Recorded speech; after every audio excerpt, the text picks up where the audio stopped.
Hey guys, welcome back to Newbreed Film Reviews. This is Dave. I have Brian on the podcast as usual. What's going on?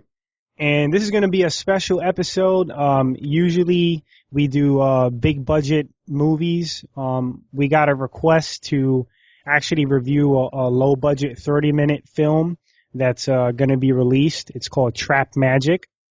And we're also going to discuss breaking into the industry, if you're a screenwriter, if you're an actor, director, the difficulties and everything surrounding that.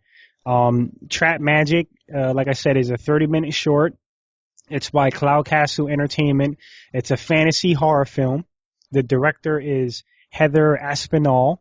The writer is also Heather Aspinall. Music by Christopher Carlone. The cinematography, which I liked a lot from what I saw, was by Andrew Griffiths, Rob Worsey, and Rana Zia? Xia? I'm bad. Well, good for you. No, you tried. You tried. Zia? Calum. We apologize. Yes, I do apologize if I butchered that name or some names, but or one of the names. Yeah. I told Dave before we got on the episode, I was like, dude, you got to read the names. I said, 'cause I am horrible with names. Go ahead. Yeah, I'm not the greatest either, but two of the main actors, one is Calum Wernage. He plays Jack in the film, and Claire Pulfer, she plays Celianne. I believe that's how you pronounce the witch's name. Again, I'm sorry if I'm butchering that. And the tagline is: a troubled and unassuming teen discovers a magic witch's bottle that contains the ghost of a malicious 18th century witch. They also have a Facebook, a Twitter, and an official website if you Google Trap Magic, if you listeners want to check that out. So, Brian, what do you think from what you saw? I just got to say, it's pretty cool. We do short films like you've talked about before, and we've thrown our stuff out there. It's hard for you to get a lot of views, a lot of counts, a lot for people to be interested. And you think about like low quality, and you expect it to be a low quality short, or like a low budget. That's what I meant, not low quality. But you expect low budget. You expect it to be not high production standards. But I just want to initially say right off the bat, I mean, I was impressed, like you had said, Dave, with how clean it is. You know? Yeah, dude. The audio was clean too. The sound design on it was amazing. Somebody's working that boom mic pretty good, you know? Yeah. Kudos to the sound team and it's so clean. The cinematographers, like Brian said, like right off the bat, because like when you think like low budget, like short, like Brian said, you think you're gonna see like a train wreck, like it's gonna be like like Cloverfield, like hand cam and all crazy and fuzzy looking, 480p. But it right off the bat, I was like, wow, this is clean. Like it's professional looking, it's clean, it sounds good, and it looks like I'm watching like a bigger budget movie. That's what I felt as far as like visually. Mm-hmm. They probably shot it like on like a DSLR. I mean, it's got great depth of field. It's like pulling the focus out of the background. The forest area that they are filmed in was pretty sick. What's cool is this is over in York, I think, I believe, and that's a way away from us. And if you know where we're located, I'm located in Connecticut in United USA, States. Yeah. This is a UK-based film, I believe. Right. So as they would probably like to say, we're in the States, you know. But it's cool to see this over there and see what they're doing. And to be honest, I was reading, I think, on one of the things that Heather had said, that this is the first film that they're going to do, but then they want to do a 5-film series to talk more about the witch, which I would be interested in watching. Yeah. I think that would be cool. But yeah, right off the bat, initially just watching it, not being able to see. I mean, the trailer, as you can see, it's only 2 minutes. And if you guys go check it out, it kind of gives you a brief idea of what's happening. It's a conversation in the woods, which I guess kind of sums up the story. But I'm visually interested in the film. And to be honest, that's what catches your eye over anything. In any film, it's 70% audio, 30% video. Like if the audio sucks, then you're not going to catch your attention. But it's so clean, and props to the crew that did it. Being in the loop and the inside scoop of like what the budget was and stuff, like it's impressive. Like, you know, for the money that they had to have it look that way. And I like the color scheme. Like it really fits like the fantasy environment. It's not like good color correction. it's not like crushed blacks like gothic-y. It kind of has like a washed out look, like a pastel, like light colors. Like it's hard to explain, but that makes a big difference. Like we talked about like the movie The Matrix, the green tint, you know, subconsciously, like it just takes you away like to a different world. Like it's green tinted, and when he's in the real world, it's not tinted that color. So that makes a difference too. Yeah, it has whoever did the editing as far as color correction would go, it's got that nice soft feel to it, and it gives you like that, like when you're doing any kind of fantasy, you don't want to go with like hard edges, hard contrast. So they nailed that definitely. Yeah. As far as the acting, from what you saw, the clip you saw, what do you got to say about the two actors, Calum Wernage and Claire Pulfer? Claire, I would say Claire's the blonde girl that's playing the witch. Yes. Correct? Yep. And I gotta say, she gave 100%. She went all in. All cards on the table. Yep. You know, she went for it. Yep. There's no part of her that held anything back. So I respect that. I respect that. Yeah.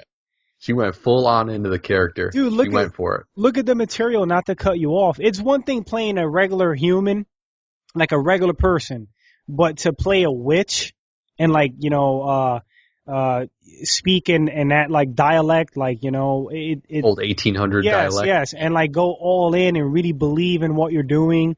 And in your mind, you believe you're this witch in the scene. You could see that she went, like you said, all in, and it shows. I respect it, and I was like, she did a good job. I from the clip I saw, she did a good job. Yeah, I was reading her bio that was from the Kickstarter page just to like check it out, and she said in her bio that she's been acting since she was like 7 years old. Yeah, so it definitely shows. You know, she's had the experience. And now onto Calum. It's kind of unfair because she did most of the talking in the scene, so we didn't get to see a lot from him, probably due to the scene. You know what I mean? He didn't. He had a more. She was more the protagonist in the scene, and he was just kind of taking everything that she was saying. His facial expressions were there. Yeah, there you go. He had that going. At one portion, like one part of the clip, she draws a knife and like puts it in his face, and he looks scared. I got to give it to him, you know. But it's rough. You can't get a lot from him in that scene. But Claire did very well. But she did. He could have came across as like, you know, like people kind of overreact when they're doing like, when they're intensely listening to someone, or like the knife is, or not knife. Did she pull a knife or a stick, like a witch stick, like a magic wand? It may have been a wand. It's a wand, dude. Okay. Yeah. And I don't know why I said like short-term memory shot.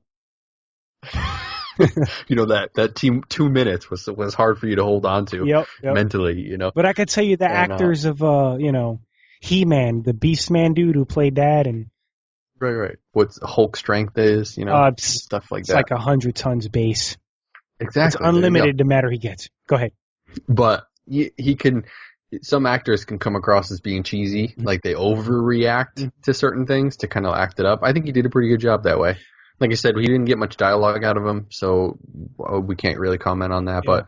But he had a good reaction. He played off her pretty well, I would say. Acting is so funny because like every actor has like a different approach. Like sometimes it's like the subtleties and the little nuances. Like I think I want to say Anthony Hopkins is like that. He's more of a less is more. And some people go like way over the top, and it works for them, you know.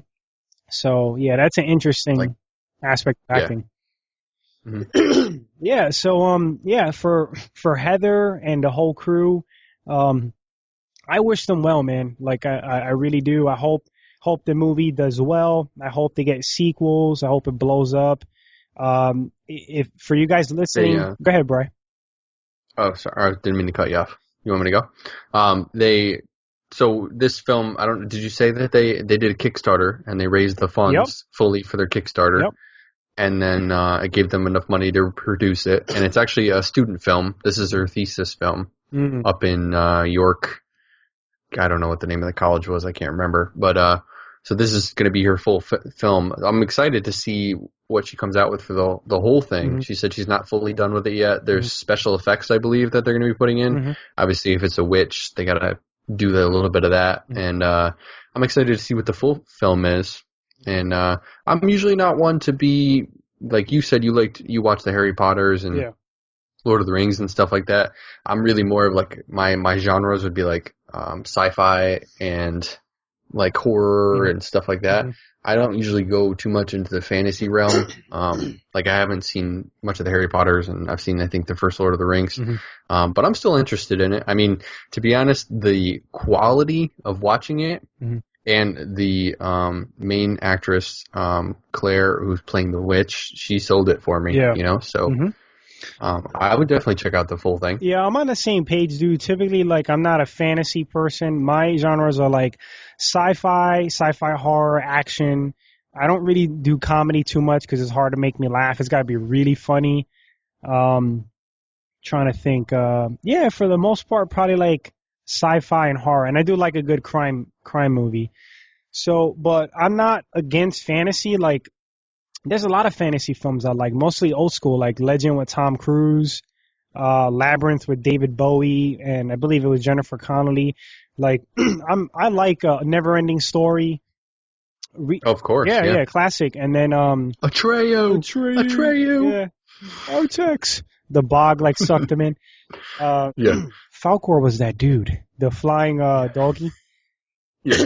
So, yeah, man, it's not really my genre, but I'll give something a chance if it's good. And, you know, for big budget movies, we're harsh sometimes. Like, I know I'm kind of harsh, but for like a short film, for people just kind of starting out and trying to make a name, how hard can you be on something? I think it looked good for what it was. And we know this because if you guys follow the podcast, you know that like I'm an aspiring writer. I've done short films with the Newbreed team. Brian is an aspiring director. Paul's an aspiring actor and writer. And we've put ourselves out there in like, you know, city contests.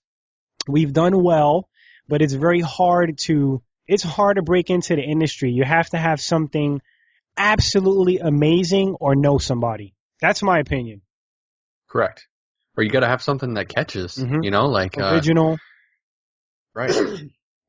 We won New London City Film Festival. Yep. And it was kind of like a 48-hour film fest, if you guys are familiar with it. There was a 4-day film fest, and within that you picked the genre and stuff like that. We did a really funny one. It was called Recyclable Catch. It was a mockumentary about the deadliest catch, and we actually won that. Yep. And we entered a couple 48-hour film fests. We do short films and stuff like that. I'm going to humbly say that we don't have something that came out this quality yet. Yes. Looking this quality. So we're getting there. So we're going to catch up to you, Heather. We will. But, you know, so if you check us out, we have fun. We like to act. We like to film. And, you know, we do all the film and editing. It's Newbreed Films. You can check us out on YouTube. The one I was just talking about, you can do that. Dave plays a special character. Yes, Phil. But check him out in some of the other films because he's that's not all his acting chops. You know, he can't just play Phil. But we can appreciate what you're doing. You know, like we can appreciate this short. We can appreciate the look of it, the sound of it. The last film we just did was Time Snap. It's about like time travel through like an app on your phone. Comedy short.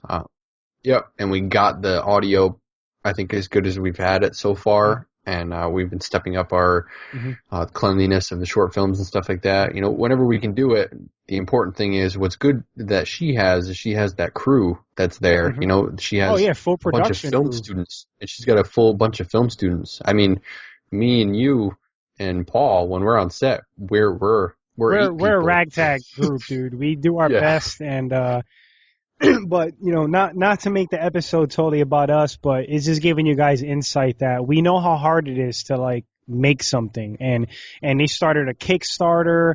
They went all in, and they're really committed to this. And it's inspiring, and it's cool to see, man. I genuinely like wish them well. True.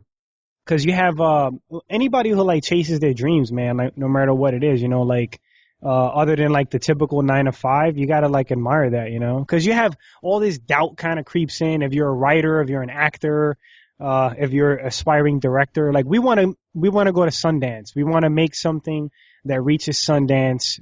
We'll get there one day. We'll get there. Not a comedy short, even though comedy may be kind of more our niche. That's what I like to write anyway, but we have our goals and our dreams. So, Heather, we want to see you turn into a Scorsese or Cameron or Spielberg. We believe in you. You could do it. Well, no, if she likes the fantasy genre, she'd be kind of leaning more towards, you know. Who's the chick from Lord of the Rings? Or Harry Potter? What chick? The Hermione or Hermione? No, the writer of Harry Potter. Oh, Tolkien. J.R. Tolkien? That's for Lord of the Rings. Oh. I don't know. You can tell we don't really finish. Rowling? J.K. Rowling. J.K. Rowling. J.K. Rowling. Yep. So. There you go. Yeah. She can go that route if she wants to. Yep. It's definitely, it's got potential. Dude, fantasy films are they're hot. They hit. They're taking off. If you get it, what's cool, she said that this is like The Huntsman. She said this is kind of like an urban legend in her area. You know, it's like I guess anybody probably local to her is kind of be able to appreciate who this witch is. I don't recognize it. I don't know if it's something over here in the States, but it's cool. That's kind of cool. Like, yeah, It's not it adds like another dimension because it's not some like totally made up story. It's like It's kind of like the Blair Witch Project. Like they take something that is from real like folklore, and then they make a movie. So that's kind of cool, and I'm sure it's gonna be really popular over there. Yeah, because people are gonna be able to know it, and it resonates with them and stuff like that. Hey, Heather, if you guys need an elf or a warlock, right here. I'll take a plane over there.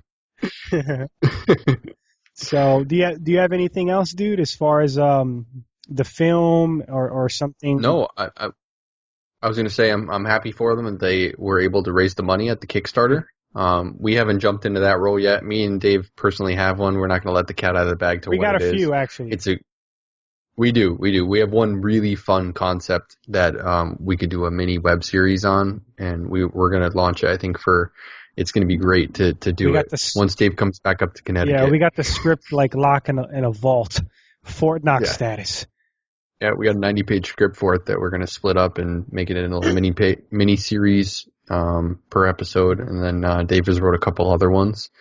And we have a couple funny comedy shorts. It's just like me personally, Dave's down in Florida right now, and I'm up in Connecticut. And I've personally been bogged down. I do like a lot of wedding videography and stuff like that, and do businesses and stuff like that. So I'm doing professional videos right now, but I'm not chasing the real dream. You know, I'm about to get all heartfelt right now. You know, I'm not chasing my true love. That's what you got me for. Films. You know, I'm the dreamer, dude.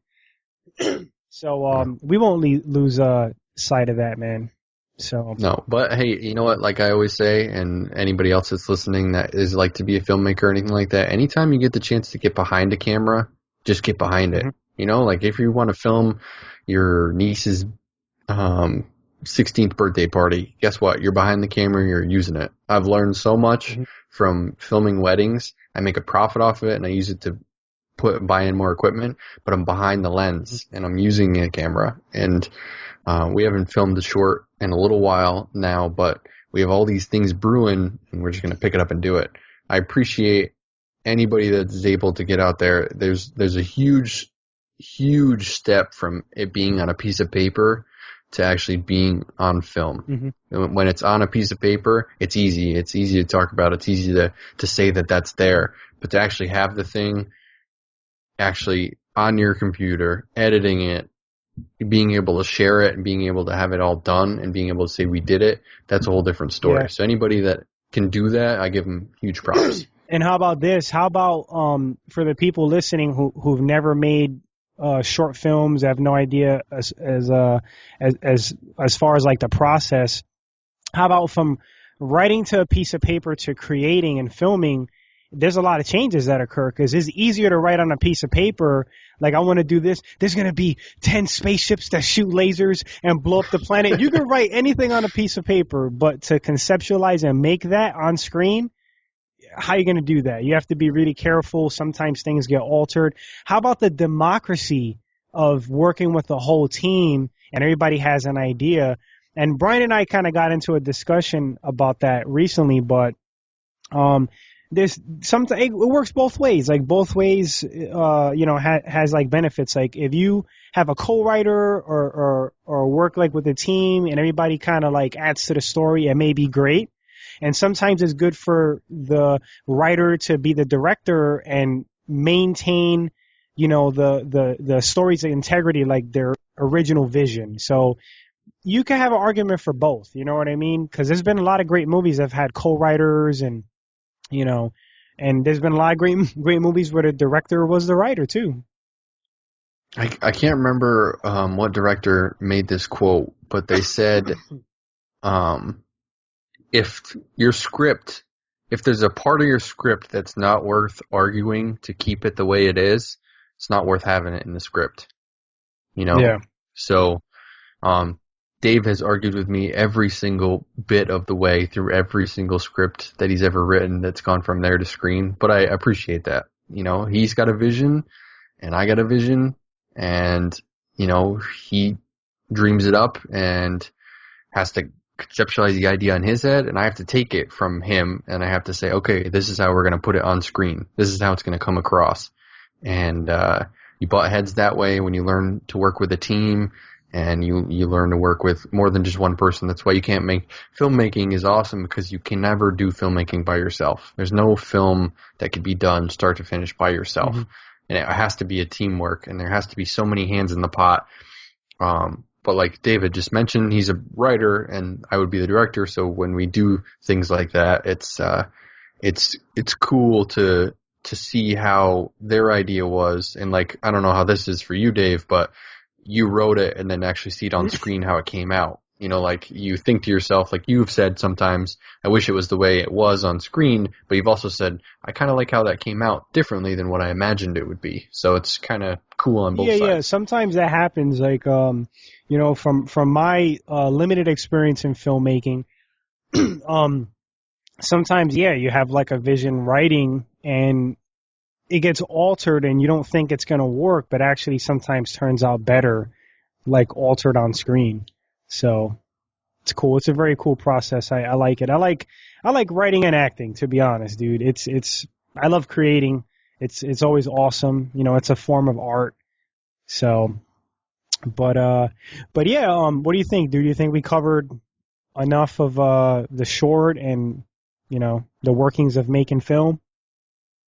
I think so. Yeah, I think it covers it all in general. I would love to see the final product, Heather, and let us know, and we can always put a link to the final one on our Facebook page for everybody to check out that's listening.